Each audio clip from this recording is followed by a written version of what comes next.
క్రైస్తవుల మీద భయంకరమైన కుట్రలు పండుతున్న వ్యక్తి చంద్రబాబు నాయుడు. అటు బాబు కొడుతా కృష్ణానది ఓట్లాడడానికి వీళ్ళకి సిగ్గు లేదా బుద్ధి లేదు.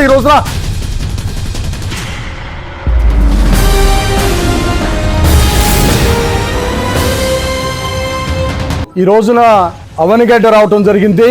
అవనిగడ్డ శాసనసభ్యులుగా సింహాద్రి రమేష్ గారు, ఎంపీ అభ్యర్థిగా సింహాద్రి చంద్రశేఖర్ గారిని ముఖ్యమంత్రి వర్యులు వైఎస్ జగన్మోహన్ రెడ్డి గారు ఎన్నుకోవడం జరిగింది.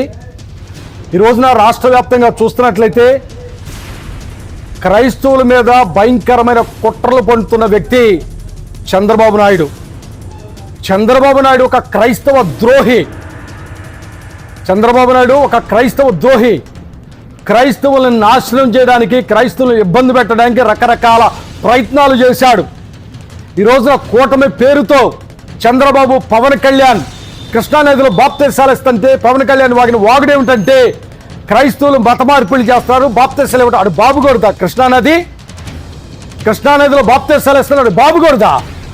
ఈరోజు రాష్ట్రంలో మత విద్వేషాలు రెచ్చగొడుతున్న బీజేపీ పార్టీతో వీరు జతకట్టి క్రైస్తవుల మీద దాడులకు ఎగబట్టడానికి, రాష్ట్రాన్ని మరో మణిపూర్ చేయడానికి వీరు పూనుకుంటున్నారు.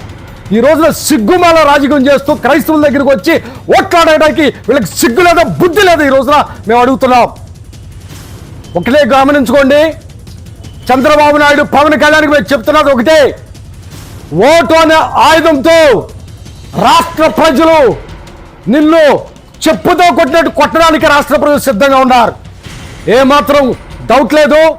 రాష్ట్ర వ్యాప్తంగా ఉన్న క్రైస్తవులు కానీ, దళితులు కానీ జగన్మోహన్ రెడ్డి వెనకే ఉన్నారు. ఎందుకంటే వారు చేస్తున్న సంక్షేమ పథకాలు అలా ఉన్నాయని ఈరోజు మీకు తెలియజేస్తున్నాను. ఒకటి, జిత్తులు మారి నక్కవలే ముసలి నక్కలాగా చంద్రబాబు నాయుడు వస్తున్నప్పుడు తిప్పికొట్టండి. ఒకవేళ కనుక ఈ కూటమి అధికారంలోకి వస్తే రాష్ట్రంలో 3 మతాల మధ్య చిచ్చు పెడతాకి వీరు పెద్ద ఎత్తున పథకం గీస్తున్నారని ఈరోజు మీకు తెలియజేస్తా ఉంటున్నాను. Thank you.